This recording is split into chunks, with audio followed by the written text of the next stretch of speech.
कहीं जलिला नहीं गीता। भयंकर विमान दुर्घटन 242 मृत किंतु गीता किपरि रहिला सुरक्षित। भगवान को एक ही संकेत। हिंदू धर्म रे गीतार महत्व समस्त को जना। गीता पढ़िले मोक्ष प्राप्ति हुए। जी शुणी ए आश्चर्य सारा देश लोके चकित। भगवान क्यों संकेत देउथिले विमान सह मनुष्य जली पाउंस हेले, गीता किंतु सुरक्षित उद्धार हैला। केईटा मुहूर्त विमान दुर्घटना एका साथी नहीं गला 260 रु अधिक जनक जीवन। निया पेंडुलारे परिणत होईगला विमान। आखपाख अंचल भी जली उठिला। हेले ए विमान दुर्घटना परे शबर पहाड़ तैयारी होइतिबा बेले सामनाको आसीछि समस्तंकु चकित करिला भली अद्भुत घटना।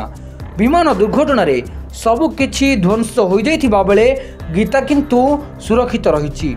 गुरुवार अहमदाबाद रे भयंकर विमान दुर्घटना रे सबकिछि पोड़ी पाउंस हो जाइछि। अनेकंक स्वप्न मध्य विमान नियारे जली जाइछि। 260 रु अधिक जीवन नैतिबा भयंकर विमान दुर्घटना सारा देश रे शोकाकुल परिवेश सृष्टि करिछि।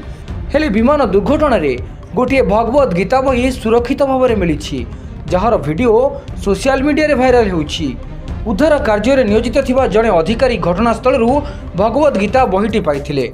बहीर समस्त पृष्ठा ओलटाई से देखिथिले जे बही भी टिके भी हेले निहारे जली नथिला। ए भगवत गीता बहीटी गुजराती भाषा रे लेखाथिबा देखिबाकू मिलिछि। विमान दुर्घटना रे 1000 डिग्री सेल्सियस तापमात्रा रे भगवत गीता सुरक्षित मिलिथिला, जो तापमात्रा रे लुहा मध्य तरली गला। हेले गीतार गोटिए भी पृष्ठा क्षतिग्रस्त होई नथिला।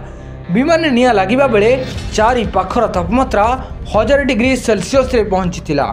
एही कारणरू उद्धार कार्य बहुत कष्टकर होइथिला। पाखरे थिबा पशुपक्षी माने मध्य एथिरु वर्ती नथिले, समस्ते पोड़ी पाउंस होई जाइथिले। उद्धार कार्य रे थिबा जणे अधिकारी कहिसंती, मु दीर्घ 8 वर्ष हेबो विपर्यय परिस्थिति देखिछि, हेले एभଳି केबे देखि नाही। आमे पीपी किट पिंदी उद्धार कार्य रे लागिथिबा बेले या कष्टकर होइथिला। सबुटी भग्नावशेष बिछाड़ी होई पड़िथिला। भगवानकर अद्भुत लीला बोली समस्ते कहउछंती। Bureau report Odia news tube.